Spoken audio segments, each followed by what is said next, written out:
The vast emptiness of space stretched out before the UES horizon, humanity's most advanced exploratory vessel. Captain Elara Voss stood on the bridge, her piercing green eyes scanning the holographic displays surrounding her. The ship had been on its maiden voyage for 3 months, pushing the boundaries of human exploration further than ever before. "Captain," called out Lieutenant Zane Okafor, his dark fingers dancing across the sensor array. "We're picking up an anomalous signal at the edge of the Kuiper Belt." Elara raised an eyebrow. "Define anomalous, Lieutenant." It's not one of ours, ma'am, and it's definitely not natural." A hush fell over the bridge as the implications sank in. First contact. The moment humanity had been preparing for, dreaming of, and dreading in equal measure for centuries.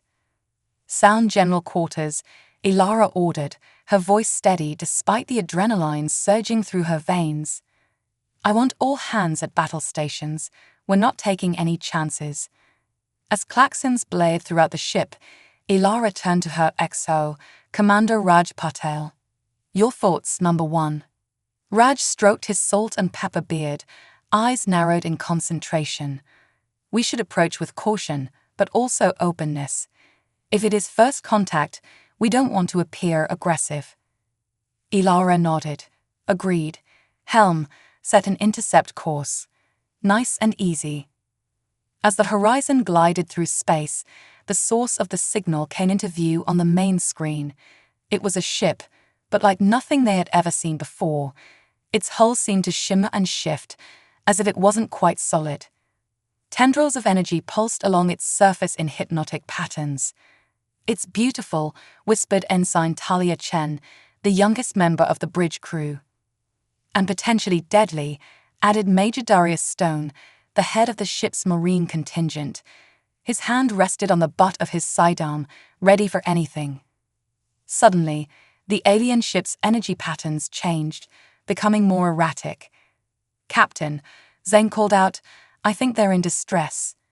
"These energy fluctuations are consistent with a severe system failure."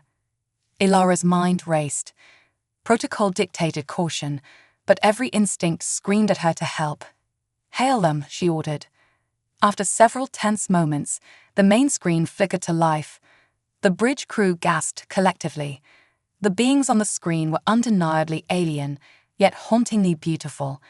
They appeared vaguely humanoid, with iridescent skin that seemed to ripple like the surface of a soap bubble. Their large, almond-shaped eyes glowed with an inner light, and delicate antenna-like structures adorned their heads. But what struck Elara most was their expressions. It wasn't just fear or distress she saw in those alien faces. It was wonder, fascination, and something else she couldn't quite place. One of the aliens stepped forward, its movements fluid and graceful.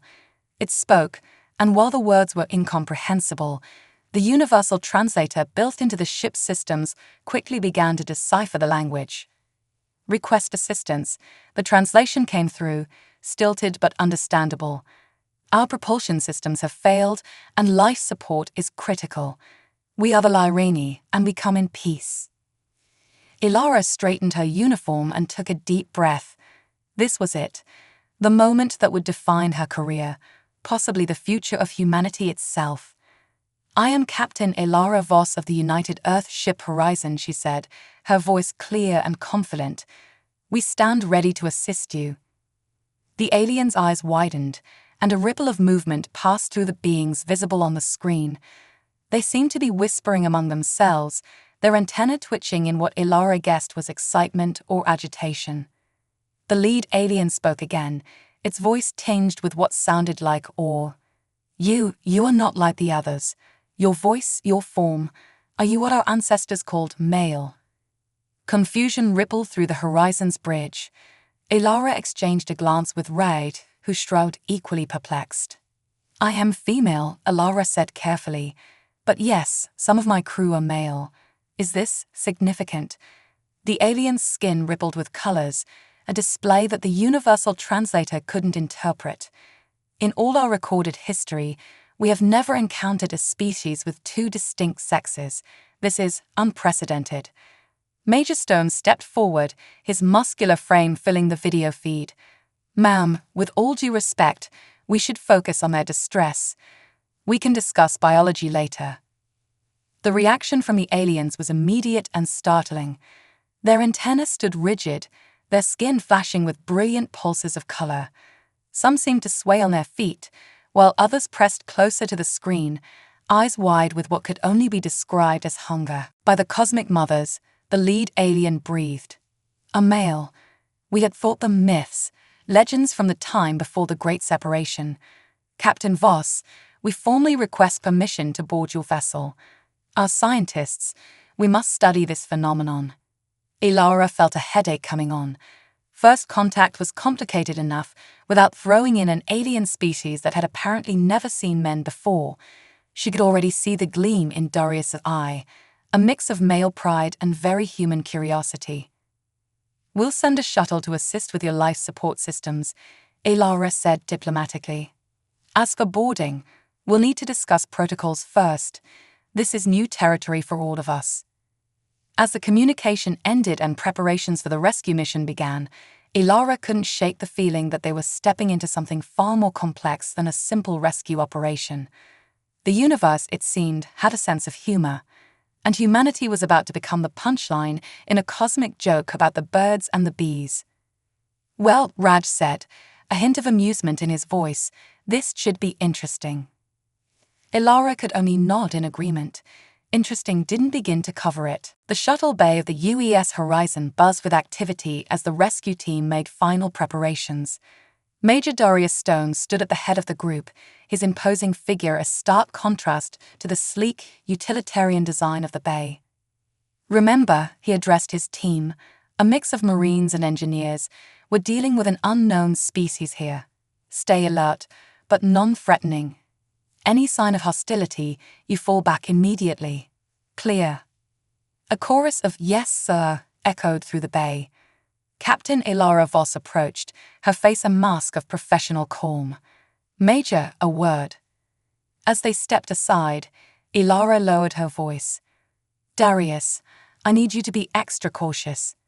Their fascination with males could complicate things. We can't afford any misunderstandings." Darius nodded, a hint of a smirk playing at the corners of his mouth. "Don't worry, Captain.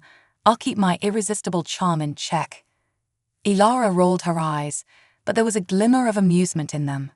"See that you do, Major. Good luck." As the shuttle departed, Ilara returned to the bridge, where the main screen displayed a real-time feed from the alien ship. The Lyrini vessel looked even more otherworldly up close, its hull seeming to phase in and out of reality. "Fascinating," murmured Science Officer Dr. Ariane Kosi, her dark eyes wide with wonder. "Their technology appears to operate on principles we've only theorized about. Quantum fluctuation on a macroscopic scale. Save the technical analysis for later," Dr. Ilara said. "Right now, I need to know if that ship's going to hold together long enough for our team to help them." Arya nodded, refocusing on her instruments.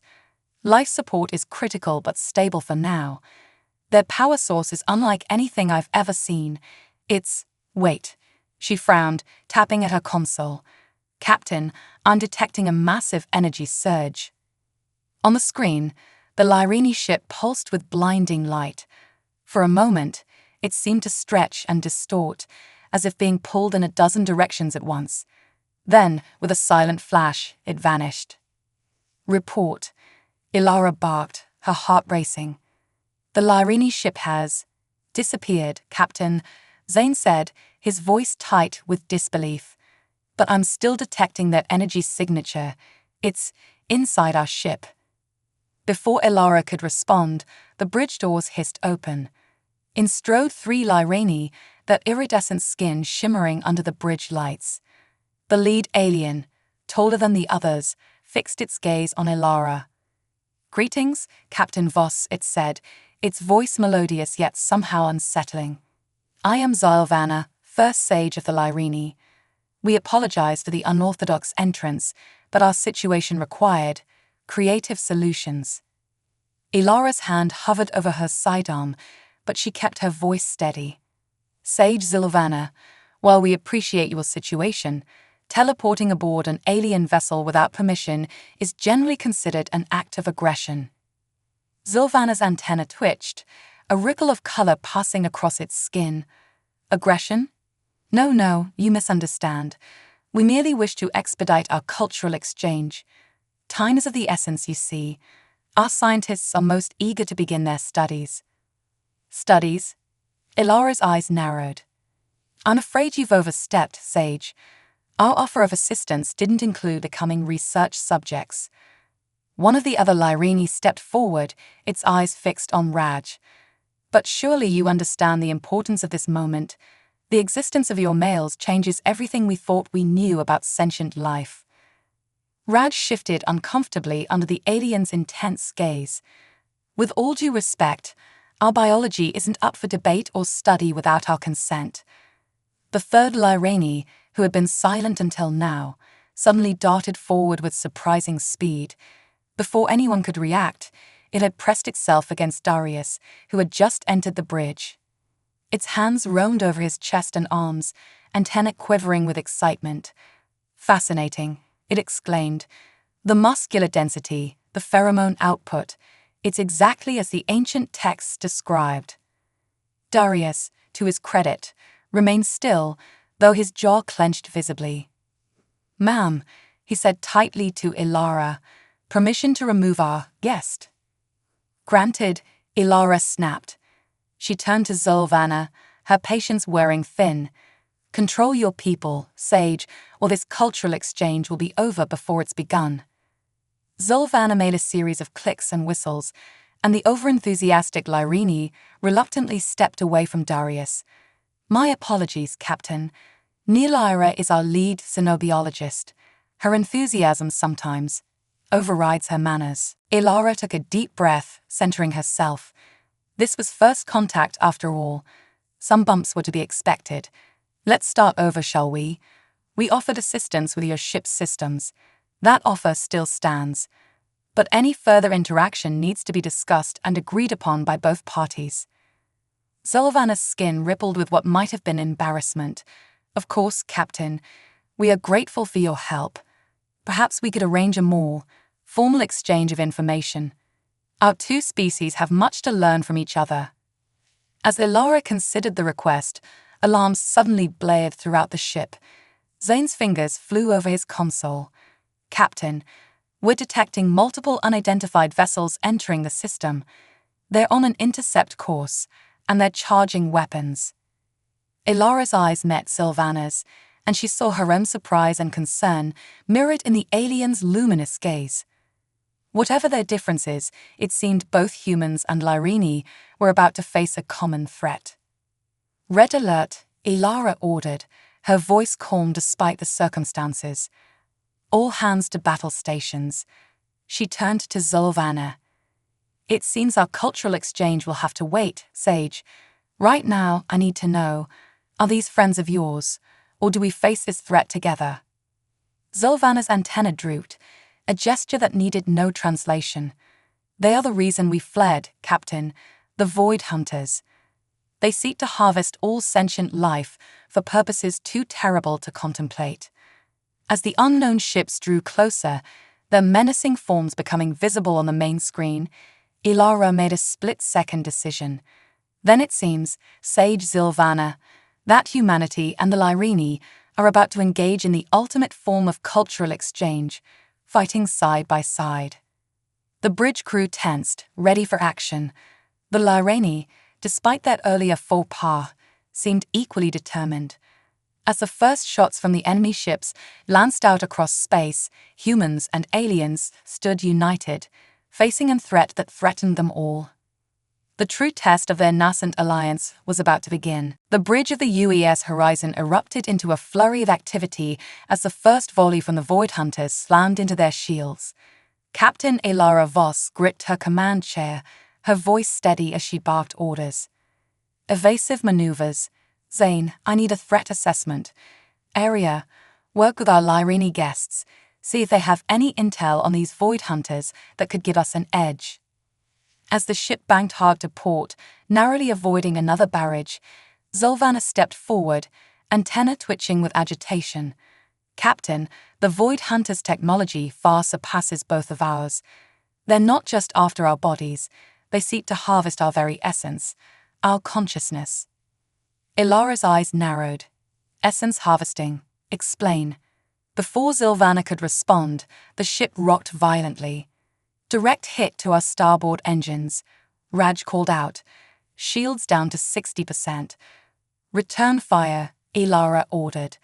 Target their weapons systems. The Horizon's pulse cannons flared to life, sending brilliant beams of energy towards the nearest Void Hunter ship. To everyone's shock, the beams seemed to bend around the enemy vessel, leaving it unscathed. Impossible, Darius muttered, his fists clenched at his sides. Nilora, the Lyrini xenobiologist, suddenly perked up. Not impossible. They're using quantum deflection technology. But it has a weakness. It can't handle simultaneous attacks from multiple vectors. Ilara's mind raced. Zane, can we reconfigure our weapons to fire in a spread pattern? Yes, ma'am, but it'll reduce overall firepower. Do it. Raj, I want every torpedo we have ready to launch on my mark. As the crew scrambled to implement her orders, Ilara turned to Zolvana. Now, about this essence harvesting. The Lyrini sage's skin pulsed with dark colors. The Void Hunters believe that by consuming the consciousnesses of other beings, they can achieve a form of immortality. They've destroyed countless civilizations in their quest. Dr. Ariane Kosi, who had been quietly working at her station, suddenly spoke up. Captain, I've been analyzing the Lyrini physiology. Their consciousness isn't just housed in their brains. It's distributed throughout their bodies, intertwined with some kind of quantum energy field. Ilara's eyebrows shot up. And how does this help us, Doctor? It means, Aria continued, excitement creeping into her voice, that the Void Hunter's technology is probably calibrated for this type of distributed consciousness. They might not be prepared for the more concentrated human mind. A slow smile spread across Ilara's face. Are you suggesting what I think you're suggesting, Doctor? Aria nodded. We could potentially use our own consciousness as a weapon against them. Before Ilara could respond, the ship shuddered again. Shields at 30%. Zane called out. We can't take much more of this, Captain. Implement the spread fire pattern, Ilara ordered. Fire torpedoes on my mark. Aria, I need more than a theory. How do we weaponize our consciousness? As Aria and the Lyrini huddled together, rapidly discussing possibilities, Darius approached Ilara. Captain, permission to lead a boarding party. If we can't beat them out here, maybe we can take the fight to them.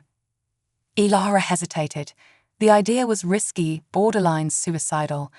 But as another blast rocked the ship, she realized they were running out of options. Permission granted, Major. But you're not going alone.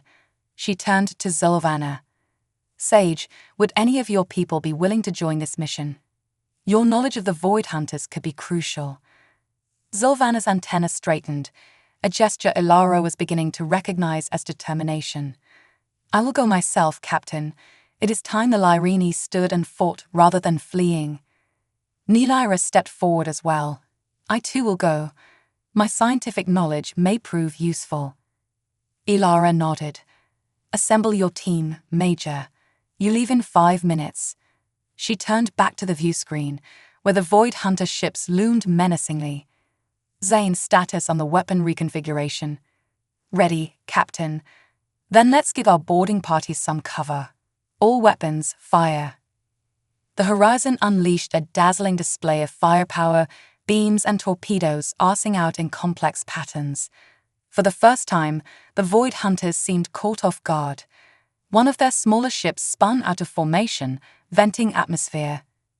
As Darius and his unlikely team of humans and Lyrini raced towards the shuttle bay, Ilara allowed herself a small moment of hope. They were outgunned and facing an enemy they barely understood, but they had something the Void Hunters didn't expect, the combined ingenuity of two species fighting for their very existence. Aria's voice cut through the chaos on the bridge. "Captain, I think we've got something. It's risky, but if it works, it could turn the tide." Ilara met the scientist's gaze, seeing a mix of excitement and fear in her eyes.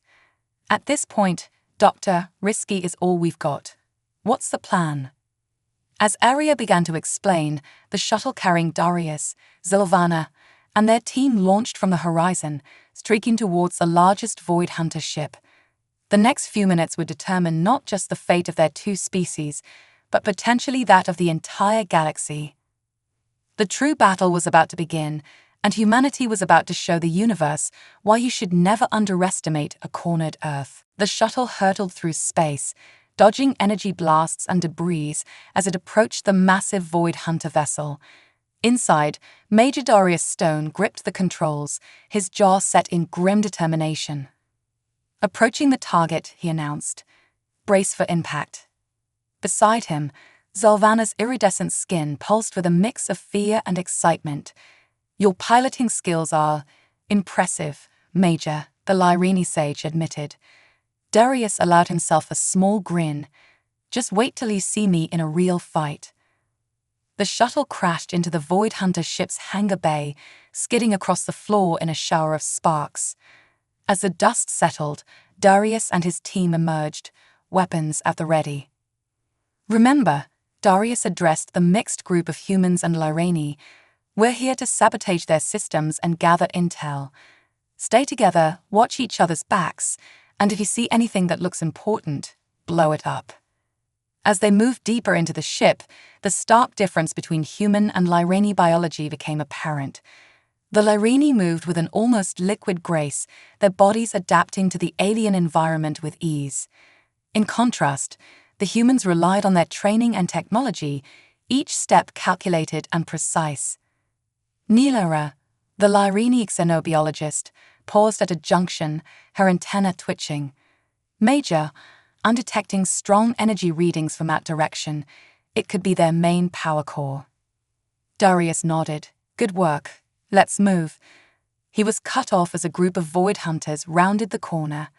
They were nightmarish creatures, their bodies a twisted amalgamation of organic and mechanical parts.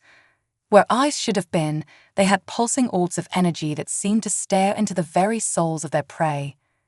"Take cover," Darius shouted, opening fire. The battle that ensued was chaos. Human weapons seemed to have little effect on the Void Hunters, the energy blasts absorbed by their strange, shifting bodies. The Lyrene, however, fought back with bursts of pure mental energy, their distributed consciousness becoming a weapon in itself.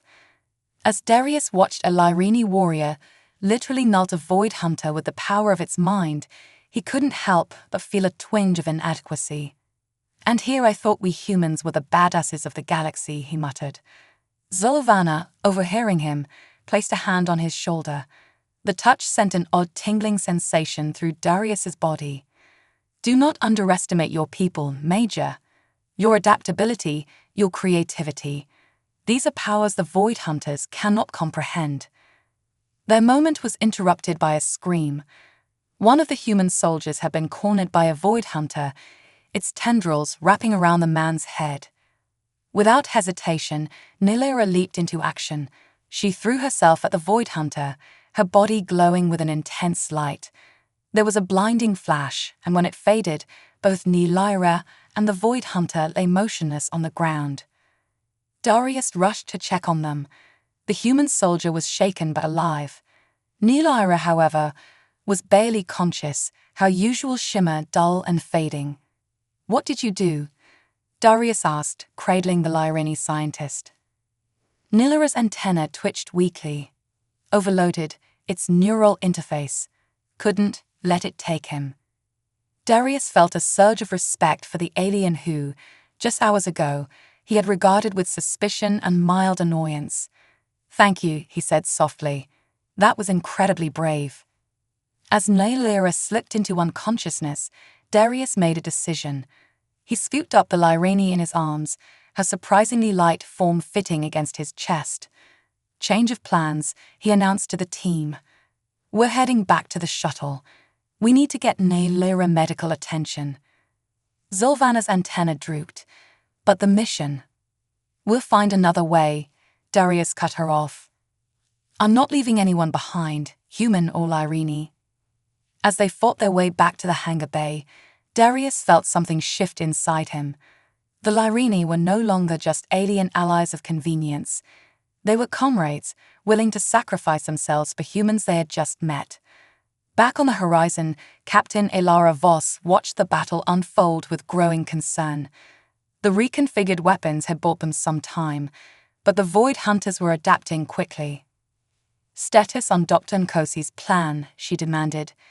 Arya looked up from her console, her face a mix of excitement and trepidation. It's ready, Captain, but I must warn you, this is completely untested. The risks are greater than being turned into a consciousness smoothie by the Void Hunters. Elara interrupted. I'll take my chances. Implement the plan, Doctor. Arya nodded and began the activation sequence. Across the ship, crew members donned specially designed neural interfaces, linking their minds into a collective network. As the system came online, Elara felt a rush of sensations and thoughts not her own. It was overwhelming, disorienting, and incredibly powerful. Now, Arya's voice seemed to come from both outside and inside Elara's mind. Focus your thoughts. Imagine a shield, a barrier the Void Hunters cannot penetrate. The bridge crew, along with hundreds of other crew members throughout the ship, concentrated. Slowly, a shimmering field of energy began to form around the horizon. On the main view screen, Elara watched in awe as the next volley from the Void Hunters dissipated harmlessly against this newborn psychic shield. It's working, Zane exclaimed, his voice filled with wonder. Elara allowed herself a moment of triumph before focusing on the next step. Now, let's see if we can turn this defense into an offense. Everyone, concentrate on pushing back, on overwhelming our attackers. As the collective will of the Horizon's crews surged outward, the Void Hunter ships began to falter. Their erratic movements suggested confusion, perhaps even fear. Just then, Darius's voice crackled over the comm. Horizon, this is Stone. We're heading back. Mission unsuccessful, but we've got wounded. Requesting immediate medical assistance upon arrival. Elara frowned. The boarding mission had been their backup plan. Now they were putting all their hopes on this untested psychic technology. As Darius's shuttle approached, pursued by Void Hunter fighters, Elara made a decision. All hands, she announced, her voice resonating through both the ship's speakers and the neural network. Focus everything you've got on protecting that shuttle. Let's show these Void Hunters what happens when they mess with humanity and our allies. The resulting burst of psychic energy was like a supernova. It engulfed the pursuing fighters, reducing them to space dust in an instant. The shuttle slipped safely into the Horizon's hangar bay, protected by the combined will of hundreds of human minds. As the remaining Void Hunters regrouped, clearly reassessing their approach, Elara allowed herself a small smile. The battle was far from over, but for the first time since this conflict began, she felt a glimmer of real hope. Humanity had found its strength, not in advanced technology or overwhelming firepower, but in the power of the human mind and spirit, and in the unlikely bonds forged with an alien race in the heat of battle. The Void Hunters had no idea what they were truly up against. The real fight was just beginning. Captain Donovan stared at a schematic displayed on the briefing room screen, a sense of foreboding settling in his gut. The alien device they had sacrificed so much to acquire was like nothing he had ever seen. It's a dimensional phase shift bomb, Shalara explained, her musical voice strained with wariness. When detonated, it will sunder the very fabric of spacetime within its blast radius, shunting everything caught inside into a parallel universe. My God, Donovan breathed. And the Zorgolans were planning to use this on Earth. Shalara nodded grimly. On all worlds that resisted them, it is the ultimate doomsday weapon. No defense can stop it once armed. Lieutenant Ashton leaned forward, his face a mask of determination. Then we destroy it, here and now. Problem solved. But Shalara shook her head. It is not so simple. The device is protected by an adaptive quantum encryption matrix. Any attempt to damage or disarm it without the proper code will trigger an immediate detonation. Which means it's going off, one way or another, Donovan concluded heavily. The only question is where. What if we jettison it? Kara Blake suggested.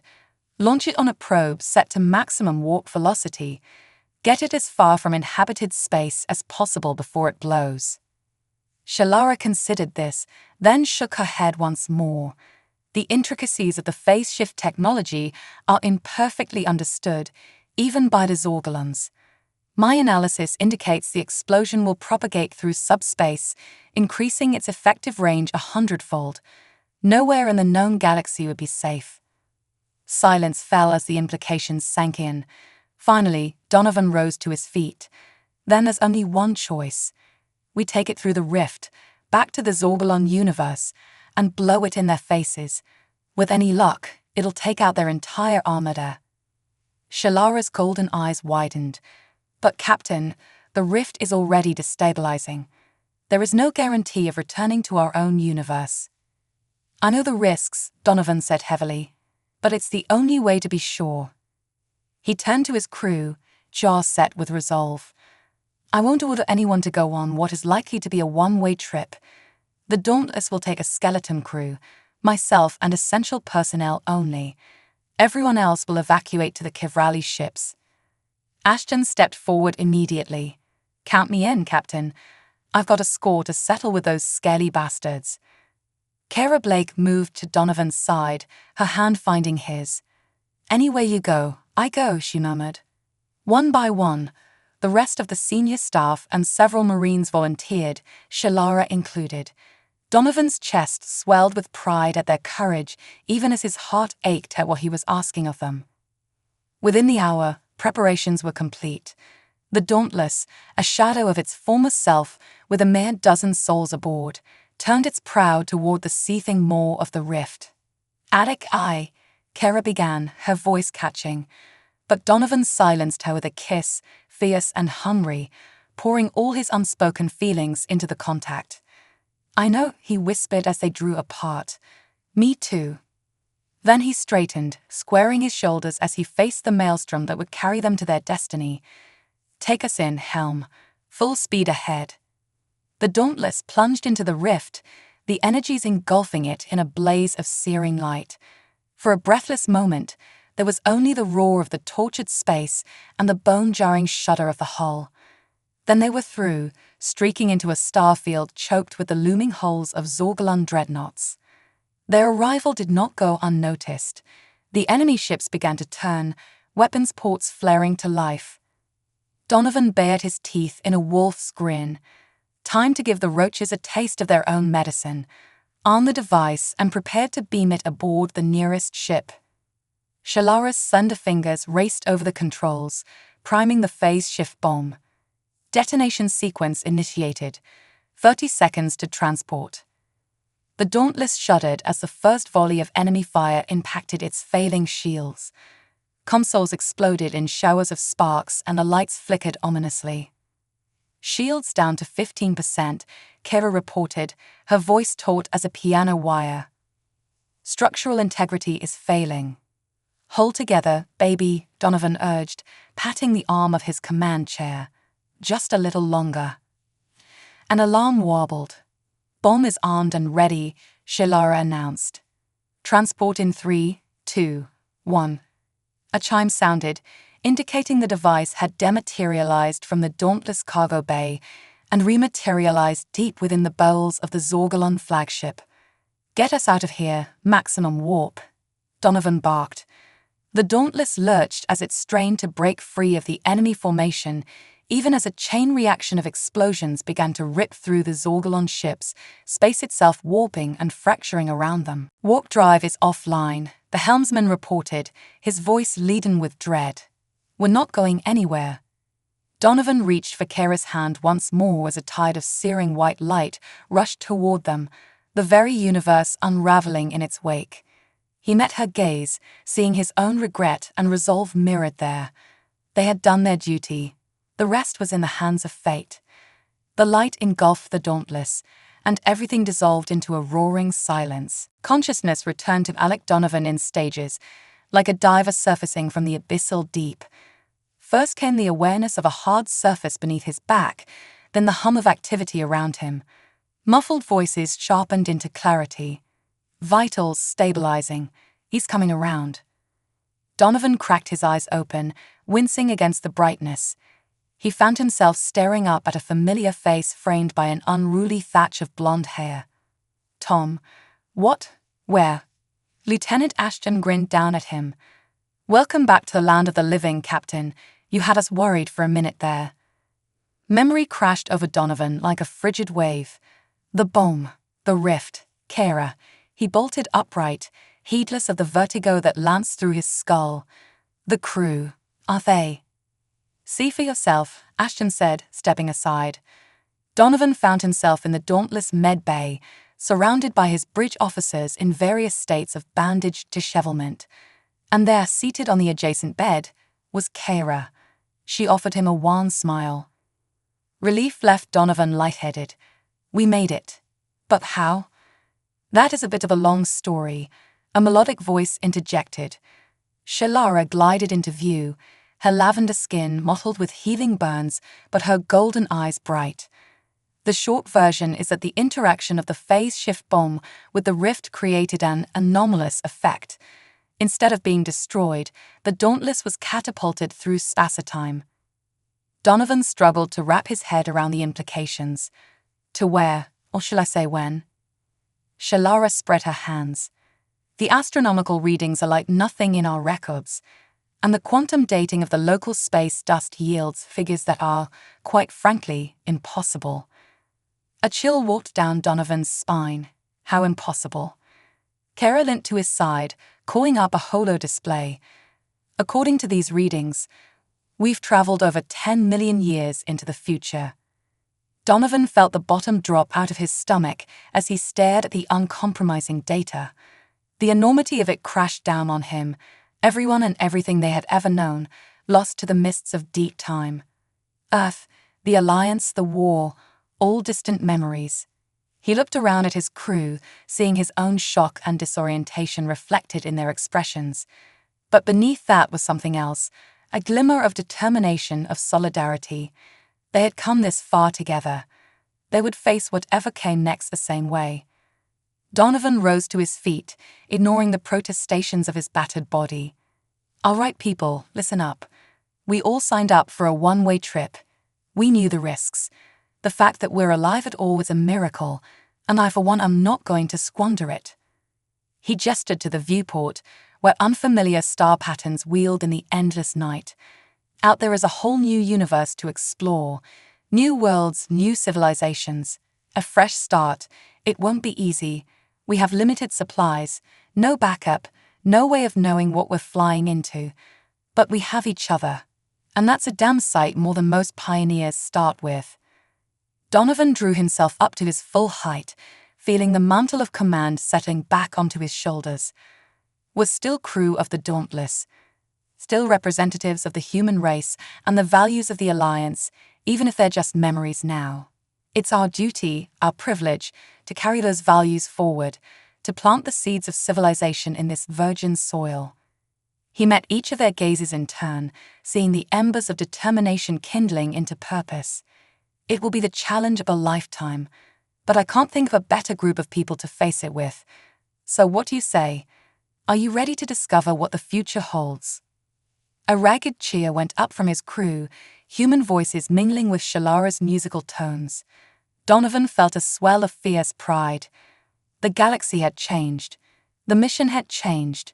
But the spirit of exploration, the indomitable will that had carried humanity to the stars and beyond, that endured. And with it to guide them, Donovan knew they would find their way, no matter how far the voyage took them from home.